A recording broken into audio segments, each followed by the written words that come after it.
মোহিত ওকে দেখেই মনে হয় যে এভারেস্টের ওপারে যাবে। আর এই শাকিলকে দেখে মনে হয় যে ওর চোখ তো বেরিয়ে আছে, মনে হয় সমস্ত পৃথিবীকে জয় করার জন্য রাস্তার দিকে তাকিয়ে। আরে রাস্তা দেখার জন্য গিয়েছিস, তুই তো গেছিস বাংলাদেশ দেখার জন্য। এত সুন্দর দেশ বাংলাদেশ, যে কত সুন্দর এটা তো বাইরে না গেলে বোঝার পথ নেই, কেমন। এবং যাব, যেতে যেতে হঠাৎ একটা ছোট্ট নদী, নদীটা পার হলে একটা বটগাছ, বটগাছের নিচে শীতল ছায়া, হ্যাঁ, সেইখানে সাইকেলগুলো রেখে আমরা 11 জন শুয়ে পড়বো, কেমন ঝিরঝিরে বাতাসে মনটা শান্ত হবে, আনন্দিত হবে। আবার কখনো কখনো হালুয়া ঘাট আর আসবেই না,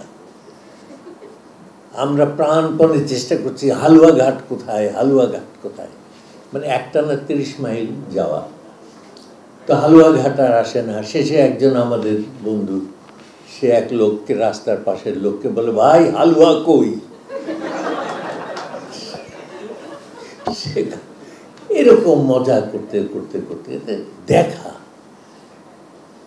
এই ভ্রমণ মানে কিন্তু আমি ওই রাস্তা দিয়ে উঠে উঠে উঠে উঠে একদম হিমালয়ের শীর্ষে গেলাম, তা হিমালয়কে দেখা, এই বিশাল, হ্যাঁ, এই যে তুষারাচ্ছাদিত জগৎ, তার যে সৌন্দর্য, তার যে রহস্য, তার যে, হ্যাঁ, বিষয়, সেগুলোকে রক্তের মধ্যে করে নিয়ে ফিরে আসা, এইটা হচ্ছে ভ্রমণ।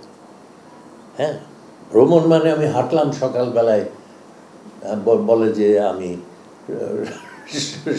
সকালে 45 মিনিট হাঁটি। আরে হাঁটার কি মানে, হাঁটলে শরীর ভালো হয়, কিন্তু মনটা আস্তে আস্তে, মনটাকে যদি আমি বড় করতে চাই তাহলে এটা শুধু হাঁটার ব্যাপার না, এটা তাকানোর ব্যাপার, কেমন, এটা দেখতে হবে, এনজয় করতে হবে, সব অনুভব করতে হবে, সমস্ত পৃথিবীকে নিজের ভেতরে নিয়ে ফিরে আসতে হবে। আমি যেদিন স্টার্ট করলাম, ব্যাস এরপরে আমার দৃষ্টি সামনে, আর কোনো দিকে নেই। তো ওর চেহারা বড় মারাত্মক, বলেছি যে ওর চোখ, হ্যাঁ, ওকে দেখেই মনে হয় একটা এক্সেপশনাল লোক। এবং তুমি সারা পৃথিবী ঘুরে এসো, যতগুলো বড় বড় পাহাড় আছে প্রত্যেকটা পাহাড়, হ্যাঁ, ওরও ই হয়েছে, তবে ওর চুল পড়া শুরু হয়ে গেছে, ওকে দিয়ে আর হবে না, তো এখন তবে হয়েও যেতে পারে, কেমন। তবে আমি অবাক হই নিশাত সম্পর্কে, হ্যাঁ, নিশাতকে আমি যেতে দিই এইরকম এতটুকু, আমি বলেছি এই মেয়ে এভারেস্টে যেতে চায়, এই কি করে সম্ভব? সেটা সম্ভব কারণ আমাদের মনের মধ্যে এভারেস্ট আছে, তাকে জয় করতে পারলে আমি ওই এভারেস্ট